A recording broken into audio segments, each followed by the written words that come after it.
A continuación, tributación de hoy. Clasificación A. Apto para todo público. Las opiniones vertidas en este espacio por la producción y dirección del programa son de exclusiva responsabilidad de sus autores y de quienes intervienen en ellos. Telesucesos Canal 29 UHF presenta Tributación de hoy, un programa destinado para los ciudadanos en su entorno fiscal para el Ecuador, con la conducción de la doctora Cristina Trujillo. Tributación de hoy. Tributación de hoy, un programa diferente donde abordaremos temas relacionados con el ámbito tributario, financiero, laboral, pero sobre todo la importante presencia de entrevistados. En esta noche voy a hacer un programa especial, necesario, porque vamos a contestar inquietudes de todos nuestros amigos televidentes y también a quienes nos siguen en redes sociales. Es importante la determinación de nuestros impuestos debidos.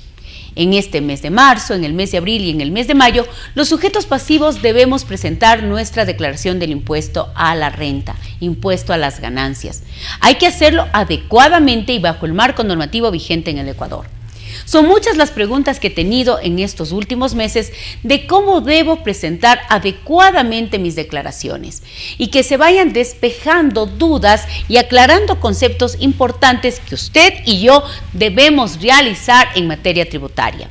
Uno de los conceptos que me ha pedido que se aclare, que se explique, qué es la debida diligencia tributaria.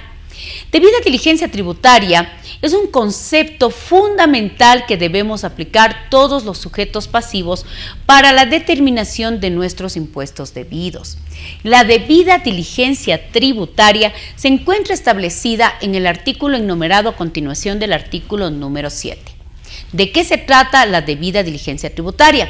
Ese conjunto de procedimientos, políticas, procesos que tiene que realizar el sujeto pasivo para obtener, exhibir, para guardar información de sus clientes, de sus proveedores, de sus accionistas, de sus administradores, del contador, es decir, la información necesaria, incluso habla de transacciones inusuales.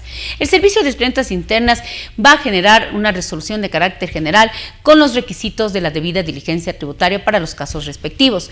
Sin embargo, es importante que usted conozca que la determinación del impuesto a la renta no solamente es la declaración o estar soportado en una factura, es un conjunto de procedimientos, un conjunto de políticas, de procesos que está usted obligado a tener para documentar, para que esos impuestos se encuentren totalmente respaldados. Así que el concepto de debida diligencia ya lo hemos aplicado en el tema de la preparación del anexo REBEFIX, en donde nos exigió el conocimiento de nuestros beneficiarios finales y ya se habló de una manera muy clarita qué es la debida diligencia tributaria.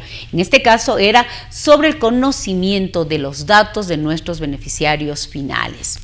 Otro de los conceptos que se quiere topar en esta noche es el tratamiento de los pagos al exterior. Es un rubro importante en muchas compañías, en muchas organizaciones, y nuestra ley tributaria define también la deducibilidad de los pagos al exterior dentro de lo que establece el artículo 13 de la ley 30 y 31 del reglamento. ¿Quién no ha tenido un pago al exterior por importaciones de bienes o de servicios, o también por intereses, por comisiones, etcétera? Es muy normal que en nuestro país, al tener un proceso globalizado, al estar dolarizado, al tener relaciones comerciales con otros países, se tenga estos pagos al exterior. La regla principal del artículo 13 habla que se debe generar ingreso grabado en nuestro país y como regla principal es realizarse la retención del impuesto a las ganancias del impuesto a la renta, ya sea del 25 o 37% si es un pago a paraíso fiscal, y también nos permite el uso de los convenios internacionales, de los tratados internacionales, que tiene una jerarquía de ley importante de acuerdo al artículo 425 de la Constitución. Pero existen ciertos pagos que no se tiene retención. Existen 10 casos en el artículo 13 en donde dice no hay que hacer la retención sobre este pago al exterior, pero igual el gasto es deducible. Usted debe revisar cuáles son estos 10 casos y sobre el resto la regla se aplica con la retención en la fuente del 25, del 37 o el uso del convenio de doble tributación. Voy a mencionar un pago que se encuentra dentro de los 10 casos que no tiene retención en la fuente y el gasto es deducible. El pago por importaciones de bienes, ya que la importación de servicios tiene obligatoriamente que realizarse la retención del 25 o del 37 o la aplicación de los convenios para evitar la doble tributación.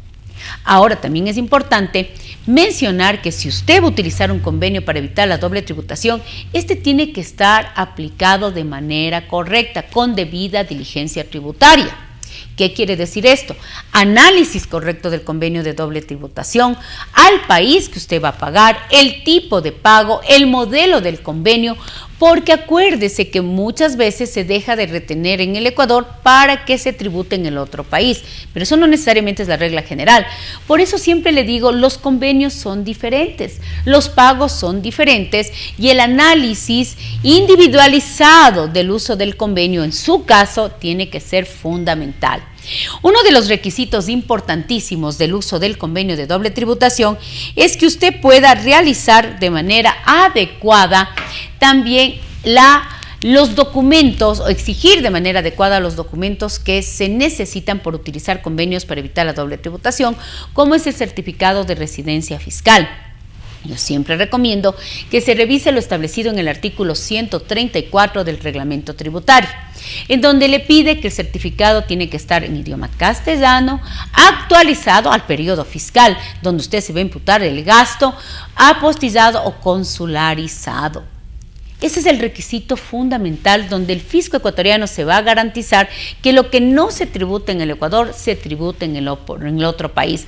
Recuerde que el uso de convenios de doble tributación no es para realizar planificación tributaria, sino para responder a la realidad económica y jurídica de su empresa cuando sea necesario la utilización de estos.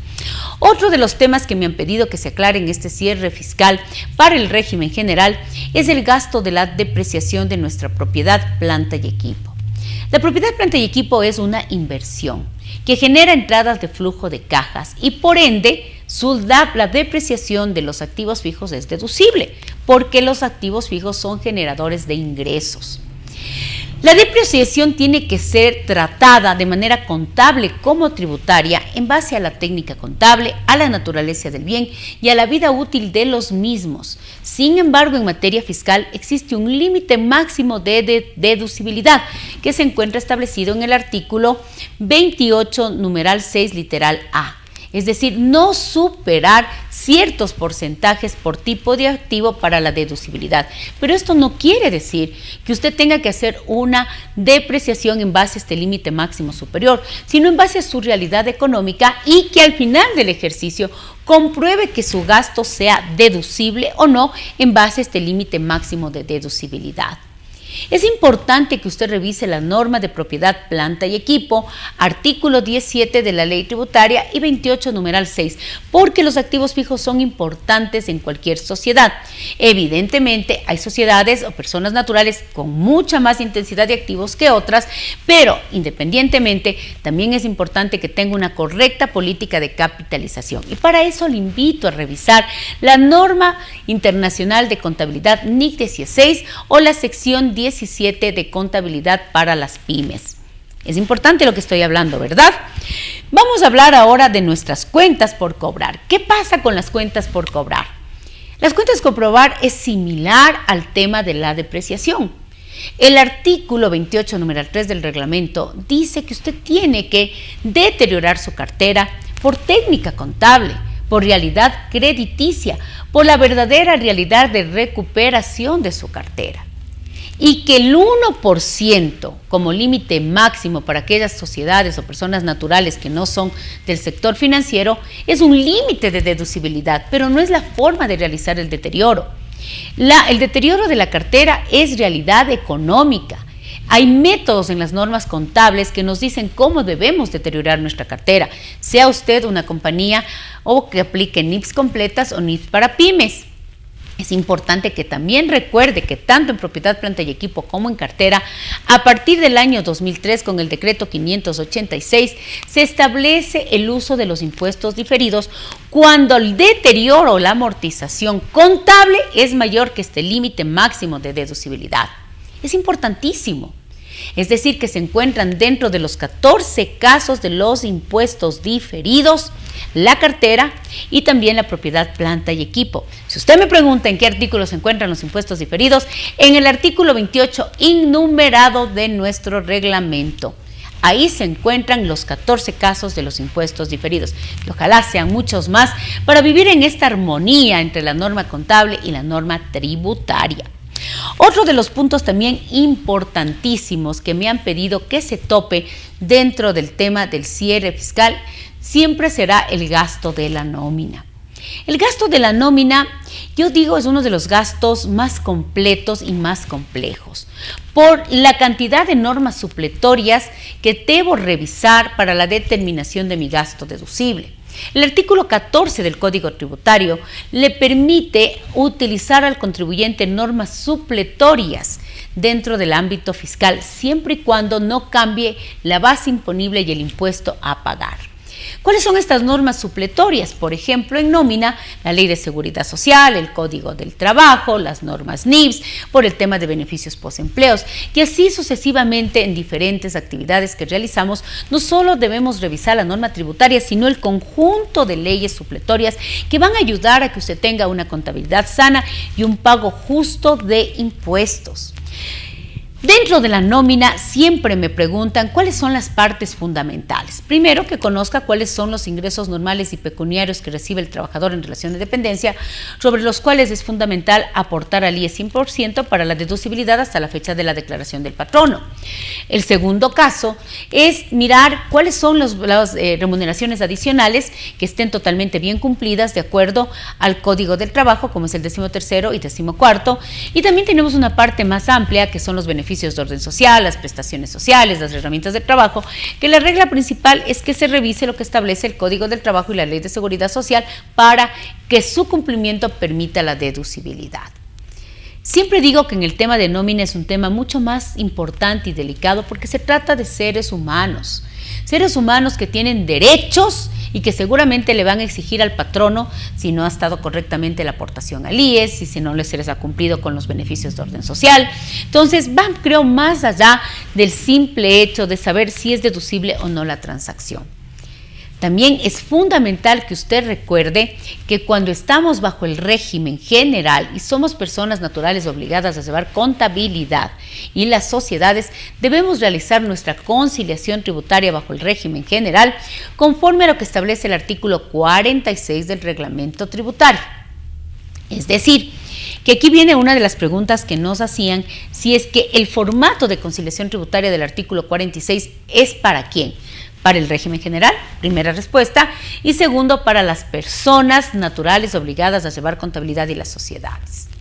Dice que debemos partir de una realidad contable, real, sea pérdida o sea ganancia, restarse los trabajadores conforme el Código del Trabajo, sumarse los gastos no deducibles locales e internacionales permanentes o temporarios, restarse los ingresos exentos o no objeto, sumarte las autoglosas por generación de renta exenta y por participación de trabajadores en renta exenta, restarse ese casillero tan importante de las reversiones por aplicación de norma contable de impuestos diferidos, la amortización de pérdidas también me puedo restar y también sumarme los ajustes por precios de transferencia. Qué interesante, ¿verdad? Determinar adecuadamente nuestra base imponible y pagarle al fisco el impuesto a la renta que me corresponda de acuerdo a la tarifa, sea de sociedad o de persona natural. Artículo 36, personas naturales, y 37, sociedades. Además, sí creo que es importante hablar sobre el tema de la realidad económica. Yo creo que con este punto es el punto de partida de toda transacción y registro contable. Registrar transacciones que tengan sustancia económica, sustancia sobre la forma. No solamente decir tengo una factura o tengo un contrato y ya está, no. Es importante que usted siempre analice que lo que uno registra en la contabilidad y luego se declara es porque sucedió, porque pasó, porque hay un hecho económico, porque el inventario se transfirió, porque los servicios se prestaron. Qué interesante, ¿verdad? Entonces, ¿eso qué quiere decir? Que yo no puedo registrar transacciones ficticias o simuladas, que aparte de ser gasto no deducible, le van a traer una consecuencia presuntiva de carácter penal, porque las transacciones simuladas tienen sanciones penales y están estipuladas en el artículo 298 del COI. Nosotros tenemos que tener transacciones y contabilidad real, razonable, comparable, que permitan esa declaración correcta de nuestros impuestos debidos. Recuérdese que existen responsabilidades administrativas y penales compartidas entre el declarante y los contadores. Por eso, cada vez que usted haga un cierre fiscal, documéntese, haga debida diligencia tributaria, verifique sus procesos, sus políticas, sus procedimientos, de manera, yo digo, detallada por el sujeto pasivo en cada tipo de transacción. Porque luego la administración tributaria tiene la facultad de que usted le exhiba, le muestre, le entregue cómo soportó esa determinación de sus impuestos. Nos viene una temporada importante de declaraciones en materia del impuesto a la renta, tanto en régimen general como en régimen simplificados, en donde es usted como declarante o como contador quien debe sustentar, respaldar efectivamente lo que usted ha realizado en esa determinación de sus impuestos debidos. Hay varias preguntas que tengo en esta noche de nuestros queridos participantes, televidentes, contadores, abogados que quisiera abordar. Sin embargo, el tiempo en televisión es sumamente corto, pero le voy a pedir que revise este programa, que revise la normativa fiscal, la normativa contable, la normativa laboral, si tiene contratos civiles, el ámbito civil, la protección de la ley de datos personales. Todo es importante dentro de nuestras organizaciones, porque usted y yo hacemos la diferencia. Estar capacitados y, como siempre, Tributación de Hoy le da esa experiencia de capacitación con estos programas especiales, pero también con la presencia de entrevistados importantísimos que nos nutren en nuestras operaciones. Este año 2025 vamos a tener muchas sorpresas. Vamos a cambiar el formato del programa, la participación de nuevos entrevistados, vamos a tener nuevos pequeños mini programas dentro de Tributación de Hoy, porque queremos hacer la diferencia, queremos ser esa herramienta para la toma de decisiones acertadas por parte de usted, la persona natural, el emprendedor, la sociedad. Y para mí siempre es un privilegio el poder compartir con ustedes todos los días jueves Tributación de Hoy. Un programa diferente, como siempre lo digo, para que sea su mejor aliado. Soy Cristina Trujillo y nos vamos a volver a ver la próxima semana con un entrevistado que seguramente les va a fascinar. Nos volvemos a ver en su programa Tributación de Hoy. Las opiniones vertidas en este espacio por la producción y dirección del programa son de exclusiva responsabilidad de sus autores y de quienes intervienen en ellos. Telesucesos Canal 29 UHF presentó Tributación de Hoy, un programa destinado para los ciudadanos en su entorno fiscal para el Ecuador, con la conducción de la doctora Cristina Trujillo. Tributación de Hoy.